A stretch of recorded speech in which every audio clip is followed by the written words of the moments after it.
Let's get going. And welcome to King County Recovery Conversations. So excited to be here. My name is Brad Finegood, and in my day job, I work for Public Health, Seattle, King County. But I'm here in my role as a board member with the King County Recovery Coalition and the Washington Recovery Alliance for today's King County Recovery Conversations. I can't even say how excited I am to be here with Lizzy DesChane. Did I pronounce that right? Yes. Okay. And Joe Barsana. You got it. Yes, I'm 2 for 2. That's a good start. From King County's Drug Court, staff with King County's Drug Court, with amazing stories and amazing conversations to have today. So without further ado, I'm going to let you all introduce yourself, and then we're going to get into conversation. So Lizzy, do you want to start off by introducing yourself? Yeah. So I'm Lizzy DesChane. I am the treatment coordinator for King County's Adult Drug Diversion Court. I've been in that role for just over a year and a half now, but I've actually worked in drug court for 10 years. I've had 3 different roles within the program. I started out in 2014, right out of school as a resource specialist. I did that for about a year and a half. Then I moved into the treatment case manager role. Did that for about 8 years before stepping into the treatment coordinator role. Thank you so much for having us. Oh, so excited. I also used to work in drug court programs. And so I worked for a long time in drug courts. And so when you were saying the extent of your time working in drug court, it just made me think back when I worked in drug courts and just thinking about how we did our time in drug court and the amount of time you put into working with people and seeing people through on the recovery journey. So thanks. And Joe, do you want to introduce yourself? Absolutely. First off, shout out to the King County Recovery Coalition. Shout out to the Washington Recovery Alliance. I'm just fired up to be here. My name is Joe Barsana. I work at King County Drug Court. I've worked there just about 2 years now. I started as a resource specialist, but now work as the full-time housing case manager for drug court.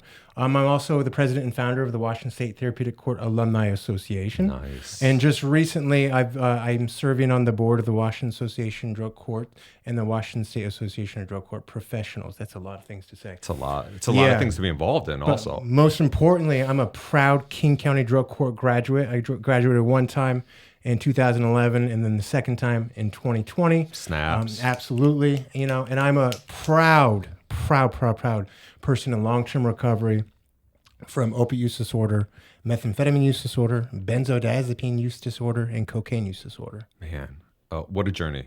Yeah. What a journey that leads you here today. When I was walking in, I was talking with the studio person, and he was like, what amazing people to have. And my response was, there is nobody more grateful for experiences than people who are in recovery, and in that recovery journey. Awesome. Well, let's kick it off.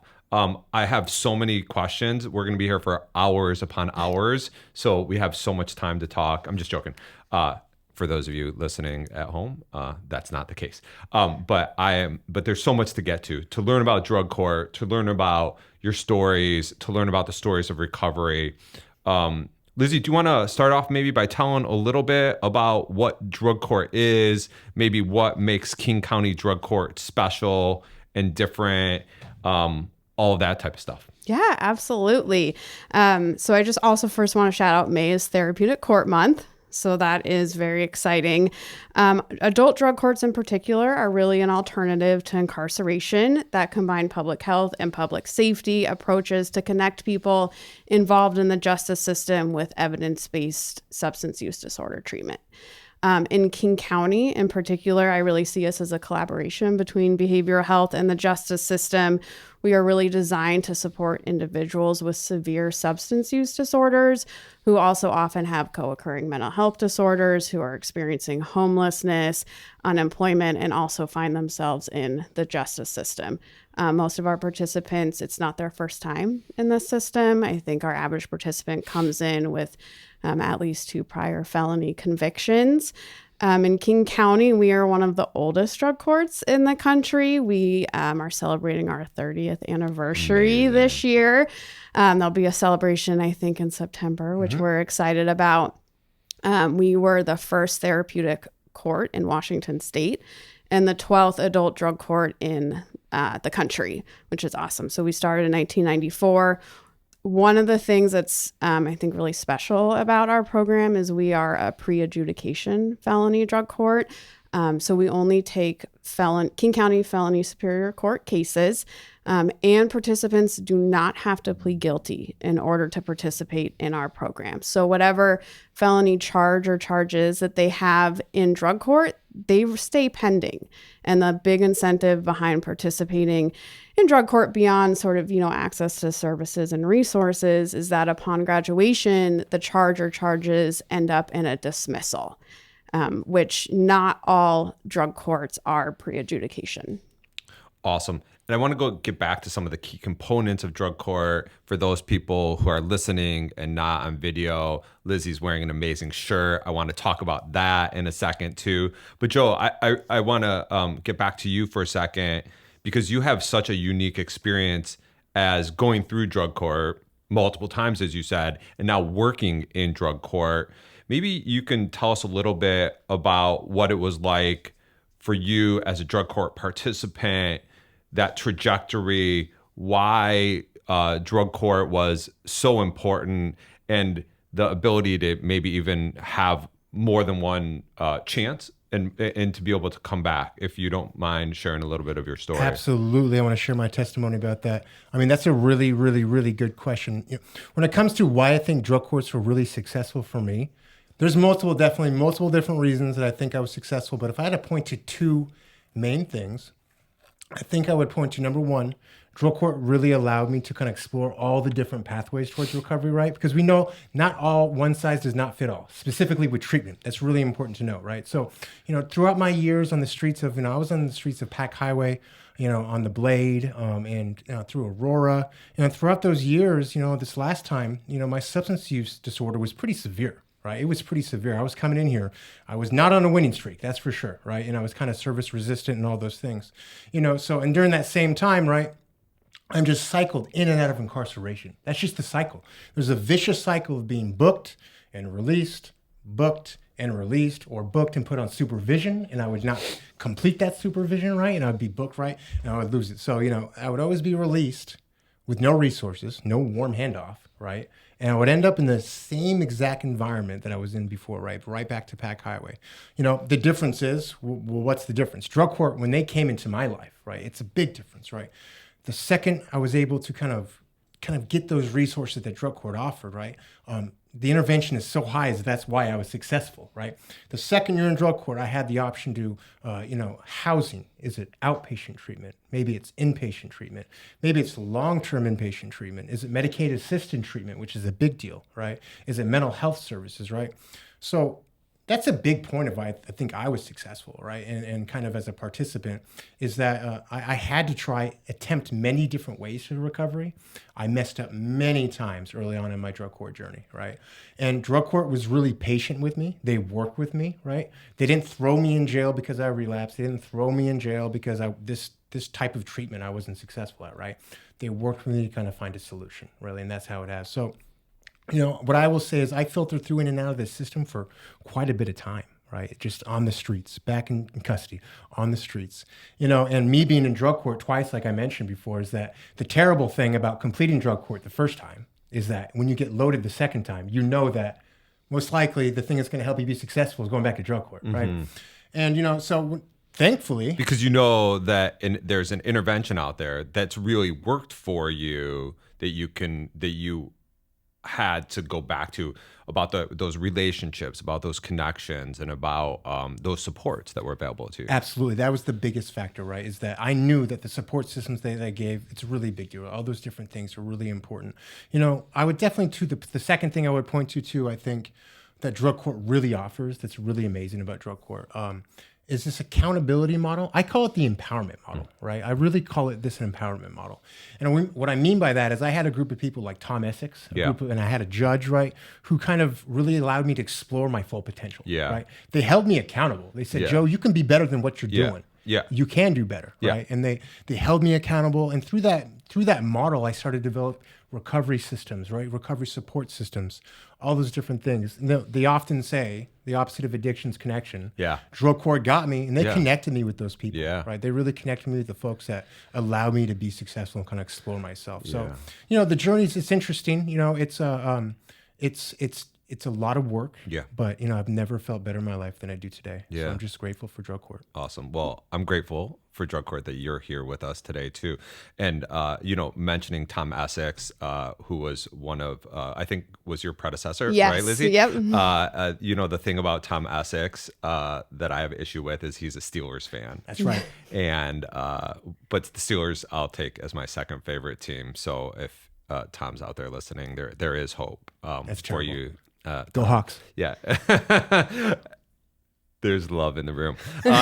So Lizzy, can I describe the shirt you're wearing? Or do you Sure. want it? Yeah. So Lizzy's wearing a shirt, for those of you who can see it on video, that says methadone saves lives. And I love that shirt. And if we're in the mood for shout outs, Dr. Kaylin Folkley, who's been putting out some buprenorphine saves lives, methadone saves lives, naltrexone is harm reduction shirts, to be able to promote evidence-based practices in the community. So one of the things when I first came to King County, and before this when I was in Clark County and I ran their drug court, is the acceptance of medications and pharmacological interventions and evidence-based treatment in drug courts, because for a long time that was not accepted, right?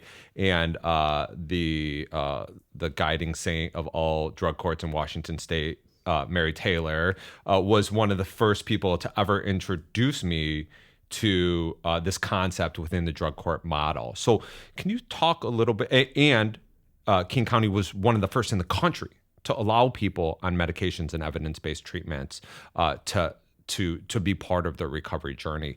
Can you talk a little bit about the role of medication and just some of the how those policies are developed and how that works within King County Drug Court, and anything else around evidence-based practices that are included? Yeah, absolutely. Just kind of start off, drug courts themselves are evidence-based when done correctly.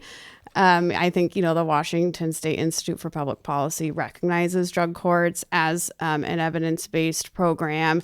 There's sort of a very large national organization called All Rise, which has done, 30 years of research on drug courts, and there are best practices. And I think in King County, I've been there for 10 years in our drug court, and I can say confidently that we have always been in line with those best practices and really sort of been at the forefront too of figuring out how to implement them into a drug court. And I think our sort of allowance and support and encouragement of Matt is a great example of that. I was actually Christina Mason, who is our current program manager following Mary Taylor. I was asking her about this, because as long as I've been in drug court, like Matt's just been a thing. Like we have it, we encourage it. We have a lot of conversations about the stigma around it with participants when they come in, because we know that it's evidence-based and a lot of people benefit and find their recovery using that medication. And I will say, especially, the last few years with the rise of fentanyl in our community, I think it's become even more important. Sort of my observation, it's been very hard for people to stabilize in the community without medication-assisted treatment on board. I am, grateful that we have so many resources in the community to be able to quickly connect people to that medication. That's super important. The Butte hotline that just started, 24/7, that is amazing, because you have to have a way to quickly connect. I think that is key. But yeah, so King County Drug Court, Matt's just been a part of us. We encourage it. We support it. Like I said, we have a lot of conversations with participants around it. We use a lot of other evidence-based treatment interventions in our program. Like what, Lizzy? What else have you seen that's really worked for people? Yeah. I think, Joe kind of talked about it. the fact that we have access to so many different kinds of treatment modalities, and we understand that every participant comes to us. Yes, they're all a King County Drug Court participant, but they're all coming in with their own unique set of needs and barriers, and what's going to work for one person isn't going to work for the other. So we utilize outpatient treatment. We utilize inpatient treatment when that's clinically indicated. We use the shorter term 28 days all the way up to long-term, 9-month long programs, mental health services, psych medications, MAT, connecting people to recovery supports in the community. Peer support is a big one that we have really the last few years really worked towards creating a really robust peer support program. We actually am really proud. We now have 3 full-time peer support specialists that work just with our King County Drug Court program. And all 3 of them are King County Drug Court grads. That's so great. They're supervisors at King County Drug Court grad. They're on site with us in our office in the courthouse up on the 9th floor. Every single court calendar that they have, they're sitting in the courtroom, connecting with participants, offering support. We also, at the end of the day, we are a behavior modification program. So, like Joe said, the drug court can be a lot of work. We have a lot of monitoring, we have an accountability component. What we use to support that behavior change, that's evidence-based, is contingency management. So we really... What is contingency management? Yeah, so it's just a behavior modification strategy that utilizes incentives to, reward the behaviors that we want people to engage in. So we've offered incentives literally for showing up to orientation on day 1. You get a gift card. Yeah. Staying to complete the paperwork with your case manager, you get a gift card. Yeah. Going to your first sober support meeting, gift card, just simple showing up. And then treatment also gives out incentives on site when people meet their treatment milestones. When someone comes to court and they're in full compliance, they get to spin this sort of, it's like Wheel of Fortune. they spin a wheel and can get a prize, that way. Everyone claps for them in the courtroom. A lot of verbal praise you'll hear coming from every member of the team. And then on the flip side, right, we do address non-compliance with sanctions. I think sort of a big, misconception about drug courts out there is sanction equals jail. Yeah. Right? You miss a group, you go to jail. You have a return to use, you go to jail. We hardly ever use jail in our program. For us, sanctions look like, figuring out why did this behavior occur? Sure. And also keeping in mind, where's that person at in the program, in the recovery? Are they just starting? Support the recovery, right? Are they structure? Are they just starting out with us, or are they in our final phase and have been here for 9 months? Right. So our response is going to look different for those 2 people. So we utilize writing assignments. Maybe it's extra check-ins with your case manager. Maybe it's coming to court more frequently. A little bit more love. Yeah, just more support. Yeah. Cool. Yeah. When people question the idea of positive reinforcement or incentives or contingency management, I think about my personal experiences in life, right? Like, I know where the meetings or to go to or whatever that provide the food that I like. Yeah, totally. Or I think about right now with one of my kiddos at home trying to get some chores done, and at the end of this journey of doing chores, there might be something positive for them, right? Versus that stick. And so it's just human behavior, right? It is. So absolutely. So one of the things you mentioned is the role of recovery and supports and connection and peers. Joe, maybe you can talk a little bit about, your not only your life experience, but what that has been like providing, guidance and connection with people going through drug court as somebody with the lived experience that you bring to the table. Absolutely. what I think the most important thing is that connection, right? I think trust is a big deal for a lot of folks coming into the court. I know in this system, Yeah. coming into this system, you don't trust the criminal justice system. You Yeah. don't trust the judges, the state, right? Yeah. So when you come in and you have someone on your level and said, hey, I graduated this program. Hey, I've been system involved for a very long time. Or you get the peers that we have over there that kind of get to them and kind of speak to them on a certain level, right? Us in recovery, we speak a type of language, right? And I think that just really gives them the ultimate amount of support and courage to continue to do the program, right?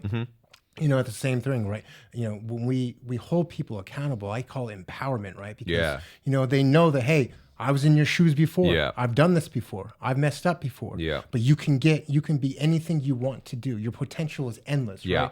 right? Thinking coming from someone who has a criminal history like me, someone who's made so many mistakes like me, right? And that they can turn their life around too. It's lived experience. Yeah. The strength of lived experience is Yeah. such an important thing, right? And lived experiences in everyday life, people have lived experience, but the power of recovering and recovery, it just shines, right? Yeah. I think it's really a connection that folks, when they know I went through the program, right? Kind of like one of my predecessors, Joe Conniff, I have my booking picture, right? So I have a booking picture of before and after. I have about actually 8 booking pictures, right? Of when I was coming into drug court and then my 5-year anniversary, right? When they see that, they make a connection, right? Because it's hard to explain to a case manager what it's like to wake up dope sick in jail. Yeah, it's hard to absolutely. explain what it's like having been on warrant, having to look over your shoulders and run from the cops all the time, right? That's something that's really hard to connect with. When you find your people, right, that's that connection. They know. They know. You know. They know that. They speak Yeah. that language, Yeah. right? So you make that connection, and it's critical because we're asking our participants to leave everything they know, Yeah. right? I still have people on there who are on the streets that I absolutely love, right? I still reach out to them. I offer them support, right? And they still mean a lot to me. We're asking our participants to give all of that up. Yeah. Right? If you're giving all that up, you got to replace it with something. Yeah. There needs to be a recovery support system, right? Yeah. And a lot of times, they see the peers really empower each other. A lot of times they go to groups together, they live in the same housing together, all those different things. And you just see this type of empowerment kind of being created throughout camaraderie of people kind of saying, hey, I love it. We often will see, people who show up to court. It's not their court date. Why are you here? Oh, I'm here for my friend. He's my roommate. Right? Yeah. I'm here for this person. Yeah. I'm here to support them. Or, hey, this person's going through a rough time. I'm going to show up for them and show up and be there for them, right? And that connection you can't measure it. There's no type of data that really measures that type of connection. Yeah, absolutely. Quick question for you, Joe. So when I ran drug court, we started an alumni program. And one of the things that happened in the alumni program is some of our alumni were there either providing support, peer support, or as alumni. And people came into drug court that they used to use with, out on the street. And that was one of the most powerful moments for me, is somebody coming in, seeing somebody that their association with used to be around using drugs, and now presented an idea of what life could be like for them. And I don't know, did that experience ever happen with you? Absolutely. I think it's funny. My coworkers, when they see like an arrest at a certain address, they're Yeah. like, do you know this person? Yeah. They got arrested on Pack Yeah. Highway South. Right. I had my stomping grounds. And of course, there are a lot of people in the program that I know. Right. Yeah. And when they see me, right, a lot of the times they get, they get knocked off to it because they say, oh, my nickname's River out in the streets. And they don't know who River is. Right. But you hear that. People, Yeah. and when they see me, they just kind of, they get extremely happy. And they just I think there's an empowering feeling when they see someone that they knew that used to run with them. Yeah. That used to overdose out in Yeah. the woods with them. All those bad things Yeah. that I can pick myself up. And legitimately, we know that they can pick themselves up too. Yeah. It's interesting. I think about my own personal experience. I have a brother that died of a drug overdose, and that has really molded how I see the work and the work that I do. But my own personally, like right now, I haven't drank for going on 4 months now, right? And although I'm not in recovery, it's not around recovery, it's just around, personal choices, whatever. Everybody has their own trajectory. Yeah. When I tell friends that I used to drink with, they're so happy for me, right? And it occurs to me when you were talking that people who are often using are so happy for other folks when they can, when they can find a life that's working for them and move along on the recovery journey. Awesome. One of the questions that often comes up when we talk about drug courts and we talk about drug courts in the community, there's often people who are detractors of drug court, right? And are not supporters because of the criminal legal system sort of leverage. What are your thoughts on that? What do each of you have to say? One of the things that I know is that I'm really proud of the work that King County Drug Court does, because making a shift from some of the things you were talking about, Lizzy, about not using jail as sanctioned, except, maybe as tail end, taking people in multiple times if they need that unconditional, positive regard.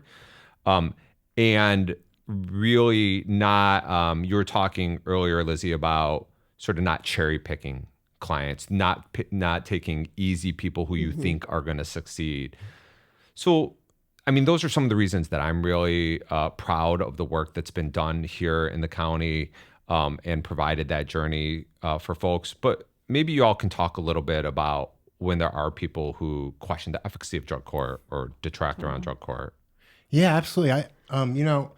When it comes to that, someone with, significant lived experience in the carceral system, inside of this criminal justice system, it's easy to understand the criticism, right? It absolutely is. I think a lot of it, though, is based off of kind of being misguided or kind of a little bit of misinformation. I think there's this archaic thought out there that drug courts, they grab people, force them into treatment. If you don't go to treatment, you send them to jail. If you don't be successful at this type of treatment, you go right to jail, right? Yeah. You don't collect dough, you go right to jail. That's an archaic thought that's really out there. And, and I even thought that in the system, right? And there's always that thought, drug court's tough. It's just don't get set up for failure, right? But being a drug court participant, it all disappeared. And working in drug court, the reason I would definitely point out is that, just because you call yourself a therapeutic court or a drug court doesn't mean you're a therapeutic court or a drug court, right? Because therapeutic courts require you to utilize the decades of best practices, decades of evidence-based interventions, therapeutic adjustments, trauma-informed practices, right? That's absolutely what therapeutic courts do. Therapeutic courts continually monitor the programs for any inequities and then work as a team together to address those inequities, Love right? It. That's what King County Drug Court's about, right? Yeah. Our position is that we get people out of jail and we keep them out of jail, right? That's the whole point of King County Drug Court. That's the point of how I look at my position, right? I get someone out of custody and I keep them out of custody, right? And I think a lot of it too is, a lot of times in the public discourse, you hear, there's us versus them or this side or that side, right? I would definitely say in my feelings is that I think everybody has an important role in this King County community, right? Yeah. Everyone has such a critical role. Drug court has its important role. Public health has a huge role. Behavioral health has a huge role. Harm reduction has a huge role in this community, right? Reentry, whatever it may be, everyone has a specific role. Yeah. And I think it's really important that we kind of know that we're all working towards the same goal. Yeah, absolutely. Well said. It's really in that continuum. Lizzy, what are your thoughts? Yeah, I think there's a lot of misconceptions out there about drug court for sure. And, I think I sort of alluded to this earlier. Not all drug courts are created equal. Joe touched on it too, right? Just because you sort of call yourself a therapeutic court doesn't mean that you are one. And I would say, in King County, like I've said, we do work really hard to ensure that our program is in line with the best practice standards. We are constantly looking at our outcomes, as often as every month, and looking at our graduation rates and who's graduating and at what rate they're graduating and where can we do better and who can we serve better and how are we going to figure this out to make sure that our court is equitable. And I like Joe said, we don't want people in the system either because they have a substance use disorder, right? But unfortunately, people are. And I think the fact that drug court serves as sort of one of the last off-ramps before someone is headed to serious incarceration is great. And I think we do a really good job at serving those people. Yeah. And we do that by not just, providing treatment and resources to get them to graduation, but our program's also really designed to make sure that people have those supports in place, graduation and beyond, so that they're staying out That recovery, of the right? system. Yes. Yeah. So, in our final phase of the program, for example, someone's treatment requirements are probably very minimal because they've sort of gone through outpatient treatment. Maybe they're doing monthly individual sessions. We are encouraging them to go to sober support meetings, but they're not necessarily required. But we're really wanting them to be engaged in that positive pro-social activity, figuring out how they're going to support themselves after drug court. Yeah. Can I jump in real quick? Yeah. I also think that's a great thing that she absolutely said. But, I think the reality, right, of it is that someone like myself with a significant and severe substance use disorder, right, are going to commit crimes that are going to be prosecuted as serious felonies, right? And I think it's just important that we have an off-ramp, right? Of course, community-based resources are so important. Yeah. To have that pre-arrest intervention, all those things are important. The reality is that people who, and my peers and myself, right, we commit significant crimes, and there needs And that's to be, not everybody. That's not everybody, Right. right? But there's some that's important that we have an off ramp, right? Because the other side of the coin is mass incarceration, Yeah. right? There's got to be off ramps at every There point, does. right? Absolutely. Yeah. And I would say too to the detractors, there's I'm mentioning my Washington State alumni group, right? Yeah. So I meet with alumni from out in the desert and rural areas, Yeah. on the coast, in the big cities, right? What do we all have in common, right? A lot of things we had in common is we became successful through this accountability model of drug court, right? Yeah. And there's just thousands of people in the community that have found success. Fortunately, unfortunately, incarceration becomes a part of a lot of people's story in recovery. That's just what it is, right? Yeah. It's interesting. I spent a lot of my career early on working in prisons and jails. And one of the things that really occurred to me is that because of this war on drugs mentality, right? And one of the things that occurred to me is that people don't really find recovery in jails and prisons. It's not a rehabilitative place. So when you were saying, Joe, we do everything to connect people in community, keep people out of jail, it's, because people need to recover in the community, Absolutely. right? People always need to come back. We have only a couple minutes left. Like I said, I would have rather this conversation go on for hours. Me too. Unfortunately, fortunately for us, we get to also work together, and this can go on for years. So I feel really fortunate. But for this conversation, we only have a couple minutes left. So maybe I can give each of you one last opportunity. If there's anything that you want to share with with the recovery community, with the community at large, about the role of recovery, how drug court plays a role, any other lasting thoughts you have. This is not the last time you can share your thoughts forever, but for this podcast episode, anything else that you would like to share? I'll flip a coin to see who goes first. We were supposed to call it. Heads. I guess your tails. tails. It landed right on the middle. So I'll let you guys. So Joe, do you want to kick it off? Absolutely. What I would definitely end with is, we can and do recover. Yeah. Right. I'm someone that man. often woke up with police officers standing above me. Yeah. Because I overdosed in a dirty hotel floor. Yeah. Or on the bottom of a tent floor. Yeah. Right. I'm the person that police officers said, "Hey, I'm not going to take you to jail, but do me a favor, never come back to this town again." Right. Yeah. I was that person that the community gave up on. Yeah. Right. I victimized this community. I committed crimes. One judge said, "You're a one-man crime wave." Right.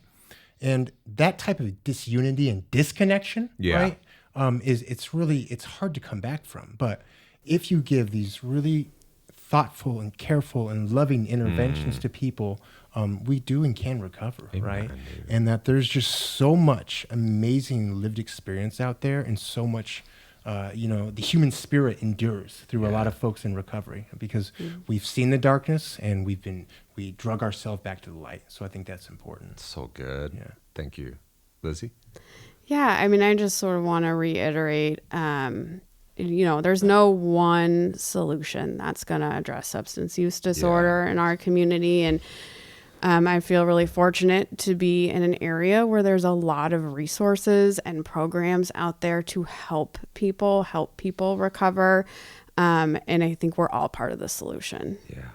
So good. You know, in our run up to this and conversations we've had, we've talked about so many other things, about the role of harm reduction in drug court, about the role, we talked a lot about peer support today, about the vast array of resources that are available in the community that you work with, and so much good work. I can't even begin to tell you, like, this conversation was so good. I'm afraid they're going to want us back for round 2.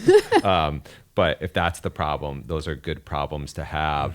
And just for everybody who's listened today, just a big thanks, and a big thanks to the Washington Recovery Alliance, the King County Recovery Coalition, and all the people who work to make this podcast available and for everybody out there in the community. So on behalf of Lizzy DesChane, on behalf of Joe Barsana, my name is Brad Finegood, and thank you for listening to King County Recovery Conversations.